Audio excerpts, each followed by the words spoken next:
a ce bruit, même si ça dérange de temps à autre, heureusement, merci Seigneur qu'il y a ce bruit dans l'église, des petits qui courent à droite et à gauche.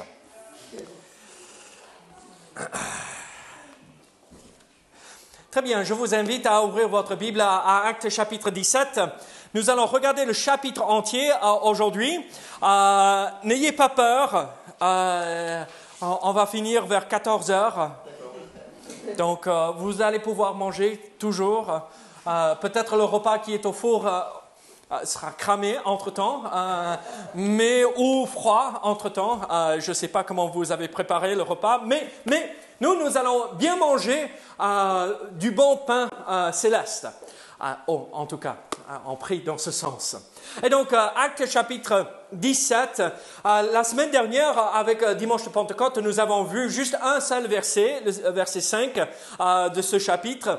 Et après, nous avons vu la puissance de la Pentecôte, comment elle agit dans notre vie. Mais par la suite, nous voulons voir, à travers cette puissance de la Pentecôte que nous avons vue dimanche dernier, on veut voir quand même cette idée, comment les gens vont répondre à la parole et comment nous devrions répondre à la parole quand nous entendons la parole prêchée et nous recevons cette parole. Donc, nous allons lire juste les 9 premiers versets, mais par la suite, nous allons lire au fur et à mesure que nous avançons. Donc, Actes chapitre 17 jusqu'au verset 9. Actes 17 jusqu'au verset 9. La Bible dit ceci: Paul et Silas passèrent par Amphipolis et Apollonie, et ils arrivèrent à Thessalonique, où les Juifs avaient une synagogue. Paul y entra selon sa coutume. Pendant 3 sabbats, il discuta avec eux, d'après les Écritures, expliquant et établissant que le Seigneur devait souffrir et ressusciter des morts. Et Jésus, que je vous annonce, disait-il, c'est lui qui est le Christ.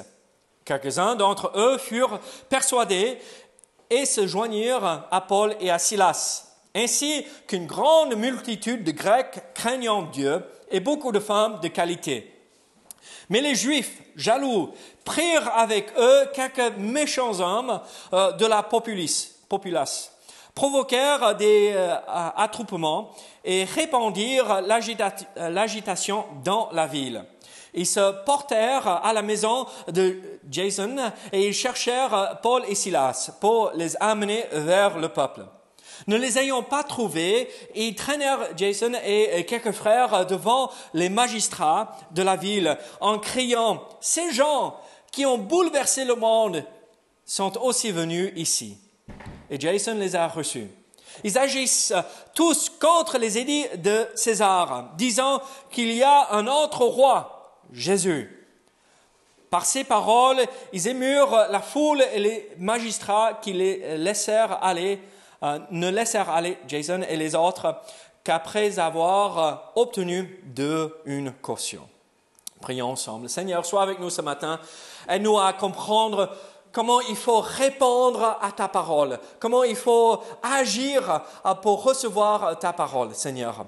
Nous ne voulons pas suivre l'exemple de certains que nous avons voir dans ce chapitre, mais nous voulons agir comme ceux de Béret. Seigneur, qui ont pris le temps de chercher dans ta parole pour l'accepter et comprendre ce que tu voulais montrer. Donc Seigneur, aide-nous à être comme ces personnes-là. Au nom de Jésus. Amen. Ici, dans ce contexte, nous voyons dans le chapitre 17, nous voyons que l'apôtre Paul visite 3 villes. Il y a la ville de Thessalonique, il y a la ville de Béret, et après, il y a la ville d'Athènes. Et dans ces 3 villes, l'apôtre Paul prêche la parole de Dieu, et nous voyons à travers la réaction de ces gens dans ces villes, comment il faut répondre à la parole, l'accepter ou comment il ne faut pas le faire. Et ici, dans ce premier passage que nous avons lu, nous voyons la réaction des gens de Thessalonique. Et en fait, nous voyons comment il est important de recevoir la parole. Il y avait un prisonnier qui était confiné dans sa cellule sans lumière. Et en fait, il passait 24 heures sur 24 sans lumière, sauf au moment où son bourreau lui amenait le repas du jour. Et pendant que le repas était là, il avait juste quelques minutes de lumière pour pouvoir manger. Ce prisonnier avait aussi un exemplaire de la Bible dans sa cellule. Et au lieu de manger avec la lumière, vous savez ce qu'il a fait? Il ne pouvait pas lire la parole parce qu'il faisait noir le restant de la journée. Mais il a pris la parole et au lieu de manger, il a mangé la nourriture spirituelle de la parole. Parce qu'il disait, moi je peux trouver ma bouche dans le noir, mais je ne peux pas lire la parole sans lumière. Et donc ces quelques minutes, il prenait le temps de lire. Et en fait, nous voyons l'importance à travers cette illustration de cet homme. La parole est importante.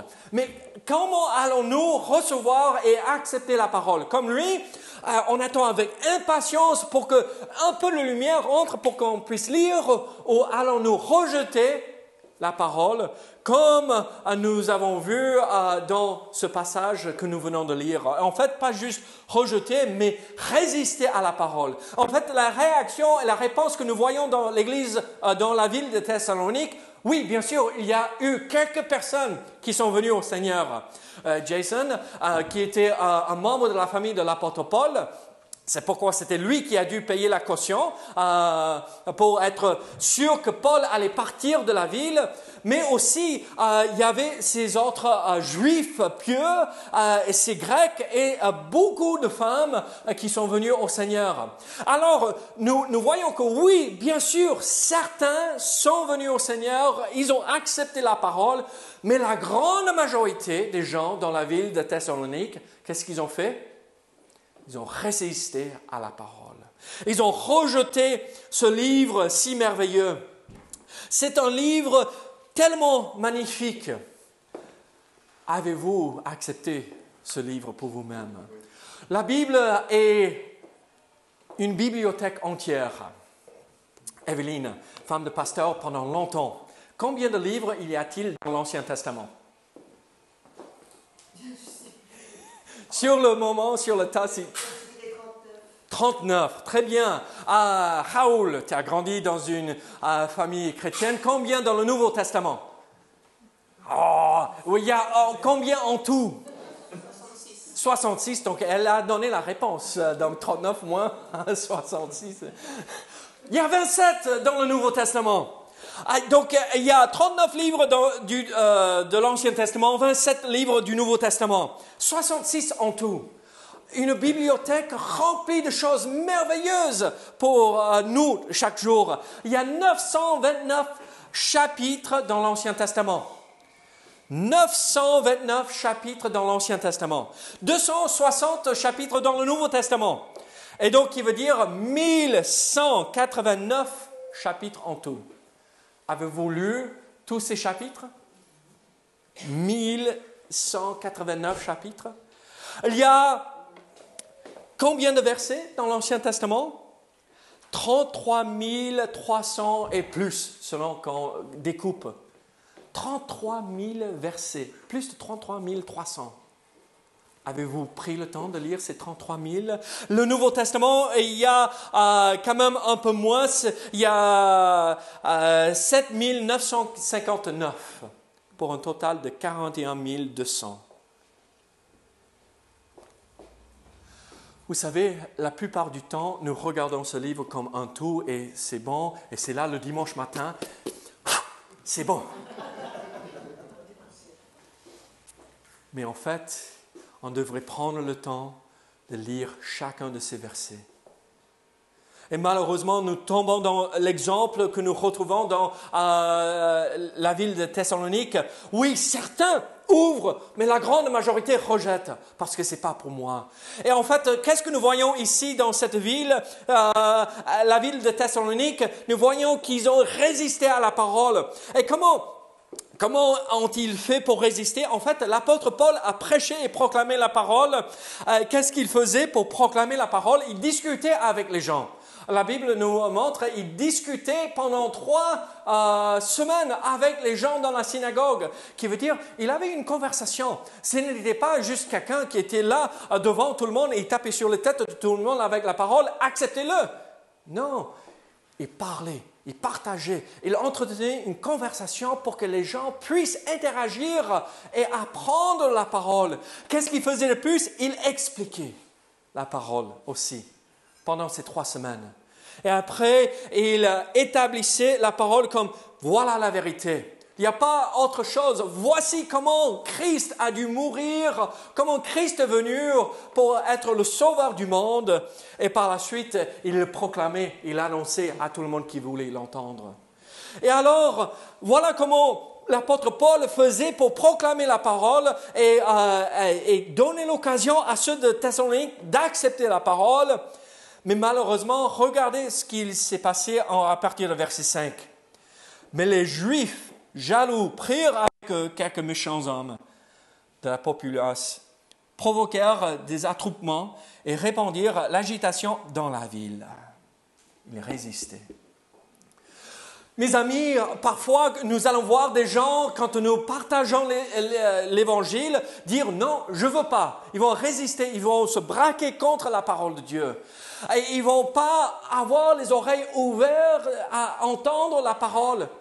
Mais ce qui se passe, c'est que malheureusement, ce n'est pas que ceux qui sont du dehors, mais ça arrive aussi dans l'Église. Quand nous proclamons l'Évangile, quand la parole de Dieu est prêchée, qu'est-ce qui se passe parfois? On fait comme ceci. Je ne veux pas entendre. Je ne veux pas accepter. On résiste la parole et la conviction du Saint-Esprit parce que ça ne me convient pas. Yann, il est extraordinaire. Un jour, il va falloir que j'arrête d'utiliser mes enfants comme illustration, mais le temps qu'ils sont là-haut, ils n'entendent pas que je parle d'eux. Mais Yann, ce matin, si vous le voyez avec un stylo noir ce matin, il a cherché pendant 1 heure pour ce stylo. Pendant 1 heure pour ce stylo, et il boudait tout le temps qu'il ne l'avait pas trouvé. Et je lui dis, mais laisse tranquille parce qu'on va partir. Non. Est-ce qu'il a accepté? Non, il a continué à foncer.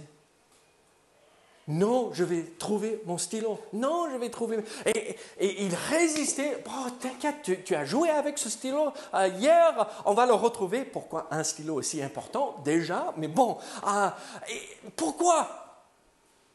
Mais malheureusement, il a rendu toute sa matinée, il a gâché toute sa matinée parce qu'il résistait au conseil que son papa lui donnait. Mais là, nous ne sommes pas devant un homme qui donne des conseils. Nous sommes devant la parole de Dieu et la parole nous dit de marcher droit dans la justice, dans la vérité. Et la parole de Dieu nous dit ne pas s'écarter de la bonne doctrine. Ne pas pratiquer certaines choses qui est assez commun dans notre société d'aujourd'hui. Et qu'est-ce que nous faisons très souvent? Ah non, mais ça c'est dépassé, c'est vieux jeu, ça c'est pour l'ancienne génération, mais nous avons compris, on peut.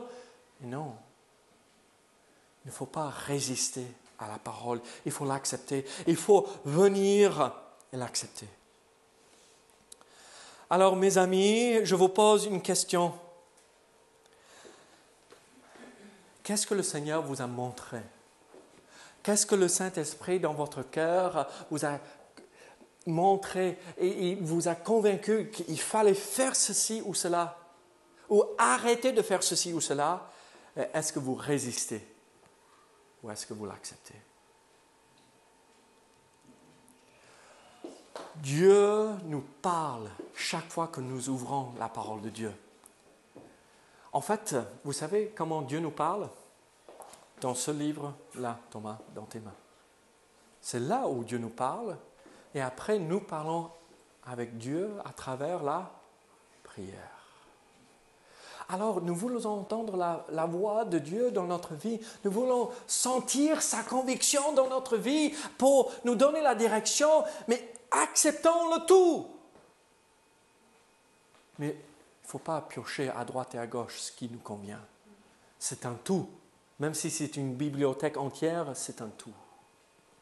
Alors, nous voyons qu'en fait, malheureusement, Jason a dû payer un peu d'argent, une caution pour soulager, calmer les choses. Et dès que l'apôtre Paul est parti avec Silas, il a pu récupérer son argent normalement. Mais on voit que cette ville ne voulait pas recevoir la parole. Il résistait à cette parole qui a été proclamée. Mais nous voyons aussi l'Église qui se retrouvait à Bérée une autre réaction vis-à-vis de la parole. C'est là où nous voyons des gens qui reçoivent avec joie, avec reconnaissance la parole de Dieu. Et c'est là où vous et moi, nous devrions se retrouver avec cette même réaction. Regardez verset 10. Qu'est-ce qui se passe? Aussitôt, les frères firent partir de nuit Paul et Silas pour Bérée. Lorsqu'ils furent arrivés, ils entrèrent dans la synagogue des Juifs. Ces Juifs avaient des sentiments plus nobles que ceux de Thessalonique et reçurent la parole avec beaucoup d'empressement. Et ils examinaient chaque jour les Écritures pour voir si qu'on leur disait était exact. Plusieurs d'entre eux crurent, ainsi que beaucoup de femmes grecques de distinction et beaucoup d'hommes. Mais quand les Juifs de Thessalonique surent que Paul annonçait aussi à Bérée la parole de Dieu, ils vinrent y agiter la foule. Alors les frères firent aussitôt partir Paul du côté de la mer. Silas et Timothée restèrent à Bérée. Ceux qui accompagnaient Paul le conduisirent jusqu'à Athènes. Puis ils s'en retournèrent, chargés de transmettre à Silas et à Timothée l'ordre de le joindre au plus tôt. Alors nous voyons une réaction magnifique vis-à-vis de la parole. On voit comment vous et moi, on devrait recevoir cette lettre d'amour que Dieu nous a donnée ici. C'est là où il nous parle. Et comment ont-ils fait? Ils ont reçu la parole, mais comment avaient-ils reçu la parole? On voit le mot, ils ont reçu, ils ont déjà un sentiment mieux que les autres, une réaction meilleure, mais regardez, ils reçurent la parole. Est-ce que les fenêtres sont fermées là? Non, il faut fermer les fenêtres. Ils sont fermés. Oh là, ça crie bien. Hein? Comment ont-ils fait? Comment recevoir la parole? En fait, c'est ce mot ici, recevoir, qui est important à comprendre et saisir. Recevoir, c'est ceci. Ah mince, Mélissa est partie. Ce matin, Rihanna, quand tu as vu maman pour la première fois, je ne sais pas si ça se fait dans la famille ou pas, mais j'ai entendu dire que dans les familles françaises, les enfants, le matin, la première chose qu'ils font, en règle générale, c'est aller saluer maman et papa. En faisant quoi? Le bisou. Bisou. Tu l'as fait ici récemment? Oh, il faut prendre maman dans tes bras et lui donner un bon câlin. Hein? De lui dire que je t'aime, je t'aime. Regardez, là, le mot recevoir, c'est ceci. Le prendre, et c'est le même mot qui signifie embrasser quelque chose. Le serrer contre soi et dire, ça c'est à moi. Le matin, en règle générale, c'est qui se lève en premier? Qui? Yann. 6 heures du matin, hier. 6 heures du matin, un samedi. Un samedi, 6 heures du matin, mais qu'est-ce que tu fais, mon pauvre petit? Mais pourquoi t'es réveillé à 6 heures du matin? On entend ses petits pas et devinez où il vient en premier. Toquer dans notre chambre. Oui, bon, la porte est déjà ouverte parce que maman veut entendre les enfants au cas où, au milieu de la nuit. Et donc, on entend ses petits pas arriver et on voit, je vois la main de Paul, pas Paul, mais de Yann venir. Maman? Et vous savez ce qu'il fait? Pas chaque matin, mais très souvent, il grimpe dans le lit et maman le prend comme ceci. Mes amis, c'est ça ce qu'on devrait faire avec la parole. C'est Dieu qui nous donne toute la vérité nécessaire pour vivre cette vie magnifique avec lui. Et on devrait le serrer dans nos bras et l'embrasser parce que c'est si merveilleux. C'est ça le recevoir. Mais ils n'ont pas juste reçu, ils ont examiné. Là, encore, mes enfants sont extraordinaires. Moi, vous savez, moi, j'aime bien cuisiner. Et là, je suis dans la cuisine. Et qu'est-ce qu'ils ont dit? Ils ont reçu et ils ont examiné chaque jour les Écritures. Je fais la cuisine. Et vous savez qui est sur les chaises juste à côté pour regarder chaque fois comment il faut faire? Yann et Caris. Est-ce que ça rend ma vie plus facile dans la cuisine, Dominique? Non. Mais est-ce qu'il est important de le faire? Parce qu'ils veulent examiner, apprendre comment faire, creuser pour découvrir les vérités. Examiner, étudier. Et qu'est-ce qu'on voit par la suite? Ils ont reçu, ils ont examiné. Et verset 12, plusieurs d'entre eux crurent. De croire, mettre sa confiance dans ceci. Mes amis, l'Église, le monde est en train de nous dire que ce livre est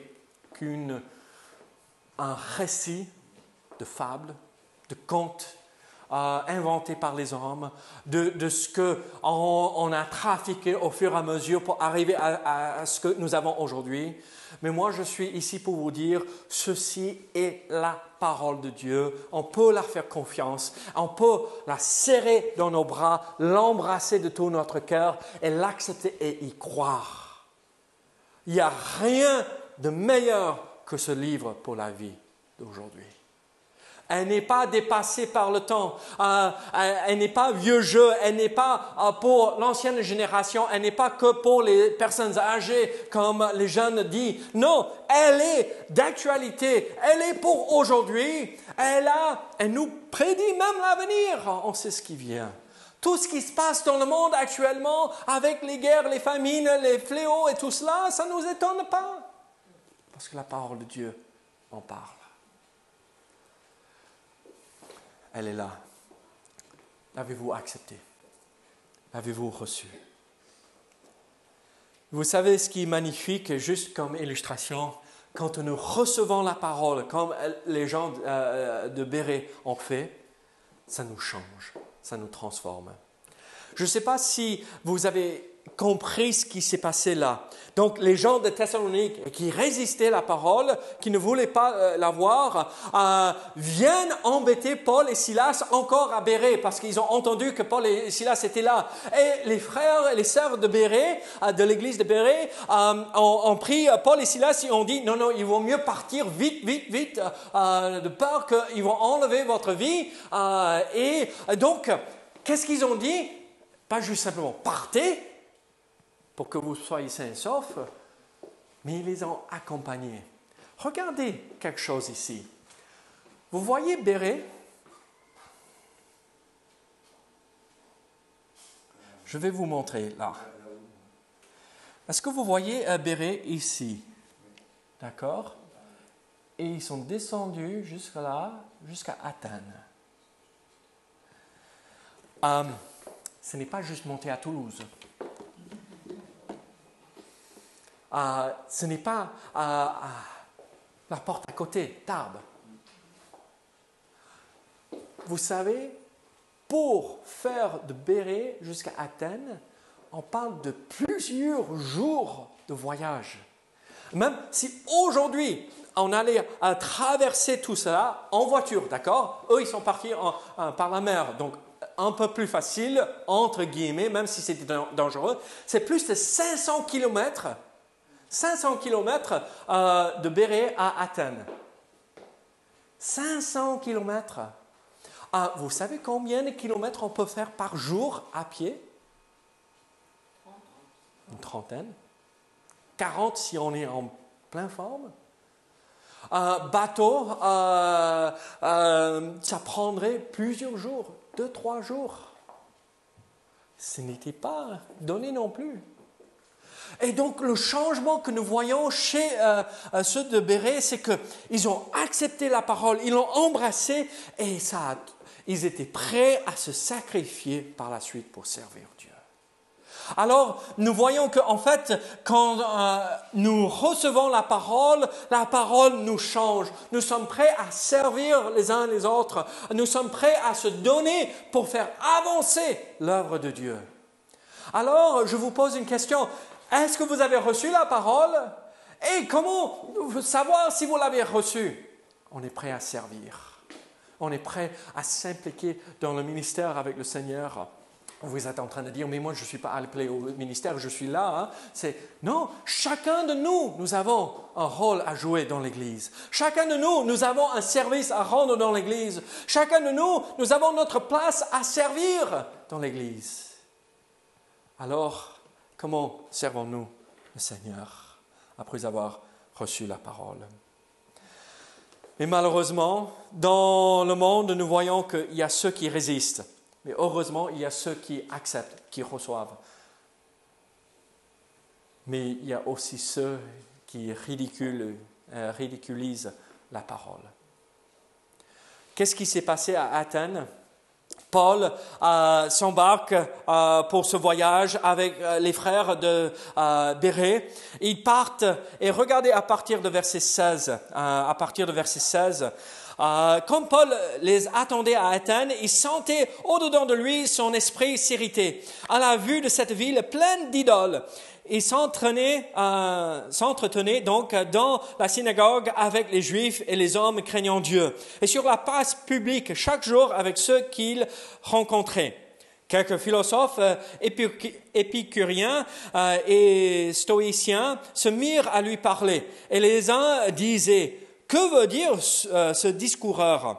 D'autres, l'entendant annoncer Jésus et la résurrection, disaient: « Il semble qu'il annonce des divinités étrangères. » Donc, ils croyaient que Jésus était une divinité et la résurrection était une déesse, d'accord? Ils mélangeaient tout, hein? C'est pourquoi ils disaient des divinités. Alors, ils le prirent et le menèrent à l'aréopage en disant: « Pourrions-nous savoir quelle est cette nouvelle doctrine que tu enseignes ? Car tu nous fais entendre des choses étranges. Nous voudrions donc savoir ce que cela peut être. » Or, tous les Athéniens et les étrangers demeurant à Athènes ne passaient leur temps qu'à dire ou à écouter des nouvelles. Là, nous voyons, en fait, les gens sont intrigués. Et voilà comment ça se passe très souvent dans la société, dans le monde aujourd'hui. J'ouvre ma bouche et les gens savent que je ne suis pas français. Je parle un seul mot, bonjour, et lui, il y a l'accent, mais pourquoi tu es là, toi? Pourquoi tu te retrouves à Saint-Gaudens, dans cet endroit paumé? Mais Saint-Gaudens, qu'est-ce qui t'a attiré? J'ai eu cette question hier, quelqu'un m'a posé cette question, mais pourquoi tu es venu à Saint-Gaudens? Et moi, je dis, chouette, yes! Je vais pouvoir dire pourquoi je suis venu à Saint-Gaudens. Je dis, mais vous savez, là au centre-ville, il y a une église. Et ça donne l'occasion. Et très souvent, les gens disent, c'est chouette, c'est bien. Mais est-ce que vous pensez que je peux 100% du temps aller plus loin que cela? Non. Je commence à dire, en fait, je parlais hier, et donc il mélangeait les choses avec la religion française, le catholicisme, avec nous et autre chose. Et il disait, vous croyez dans la Vierge quand même? J'ai dit, oui, nous croyons en Marie qui était vierge quand Jésus est né. Et après, c'est une femme mariée, donc elle a eu d'autres enfants, comme la Bible nous montre. Donc oui, on croit, mais on ne la vénère pas, on ne l'adore pas. C'est une femme qu'on devrait respecter, mais pas plus que ça. Et donc, ils ont dit, oui. Mais c'est quand même un peu bizarre. Mais une vierge ne peut pas avoir un bébé. Mais c'est pas possible, ça. Une vierge, non, mais quand même, c'est inventé, ça, non? Et pour eux, ils se moquaient du fait qu'on pouvait croire que Dieu pouvait accomplir un miracle. Les amis, l'Église, les gens, parfois, vont se moquer de nous parce que nous croyons à la lettre ce livre. Qu'est-ce qu'on devrait faire? Qu'est-ce que Paul a fait? Car tous, et les uns disaient, que veut dire ce discoureur? D'autres, l'entendant, annoncer Jésus et la résurrection, disent, mais qu'est-ce qui se passe? Et tous ceux qu'il rencontrait, avec eux, ils parlaient, ils discutaient. S'ils n'acceptent pas, ce n'est pas grave. On continue à être fidèles. Même s'ils ridiculisent notre foi et la parole de Dieu. Ils se moquent. Regardez à la fin de ce passage, là en verset 32. Lorsqu'ils entendirent parler de résurrection des morts, les uns se moquèrent. Et les autres disent, nous t'entendrons là-dessus une autre fois. Et après, Paul est reparti. Ils se moquaient de Paul parce qu'il croyait dans la résurrection. Vous et moi, nous croyons dans la parole de Dieu et ça va faire en sorte que certains vont se moquer de nous. Et moi, j'ai entendu dire des gens, quand je leur parlais, oui, je crois dans la parole de Dieu, je crois en Dieu. Il te faut la béquille pour traverser cette vie, n'est-ce pas? Tu n'es pas capable sans aide. Oui, je suis incapable. Je fais appel au Tout-Puissant qui m'accompagne à travers cette vie ici-bas. Est-ce que ça devrait nous décevoir et nous frustrer quand nous voyons des gens se moquer de la parole de Dieu? Ça fait mal. Mais ça ne devrait pas plus nous étonner que cela. La Bible nous l'a annoncé il y a fort longtemps. Ils allaient réagir de cette façon.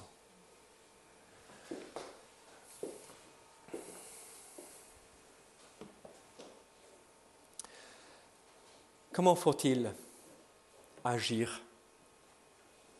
Il ne faut pas faire comme ceux d'Athènes qui se moquaient de la parole de Dieu. Il ne faut pas réagir comme la grande majorité ont fait à Thessalonique, résister la parole. Il faut agir comme ceux de Bérée, qui ont reçu la parole. Il y avait une femme aveugle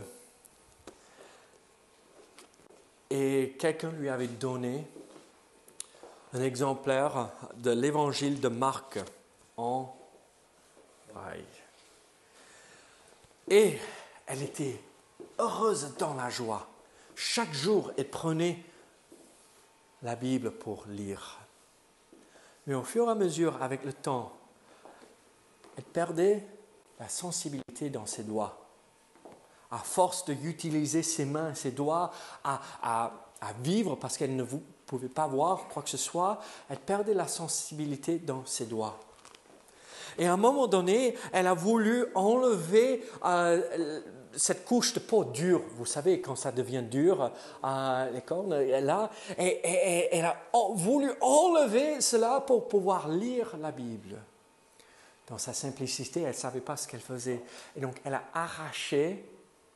Et en fait, ça a endommagé les bouts des nerfs, où elle a perdu complètement la sensibilité dans ses doigts. Elle était en larmes, elle pleurait, parce qu'elle ne pouvait plus lire la Bible. Elle a pris l'exemplaire de sa Bible en braille. Elle allait l'embrasser, comme on devrait nous le faire. Et elle s'est rendue compte, en l'embrassant, elle pouvait sentir et lire avec les bouts de ses lèvres. Mes amis, nous avons quelque chose de magnifique ici.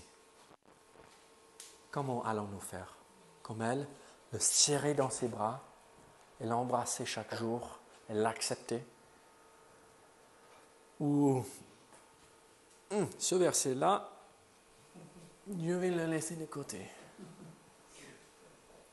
Ce passage-là, là, non, mais c'est pas possible que ça s'est passé comme cela. Le déluge, l'arche de Noé, se moquer. Non, on accepte le tout ou on ne l'accepte pas. On le reçoit ou on le rejette. Comment allons-nous faire? Allons-nous serrer la parole dans nos bras. Prions ensemble. Seigneur, merci pour tout ce que tu fais en nous et à travers nous. Merci pour ce cadeau si merveilleux, Seigneur, ta parole. Merci que, comme le psalmiste a dit, Seigneur, c'est un trésor. Seigneur, c'est quelque chose de merveilleux que nous avons ici. C'est un grand butin. Seigneur, merci. Aide-nous à creuser chaque jour pour examiner et apprendre de toi chaque jour. Au nom de Jésus. Amen. Amen.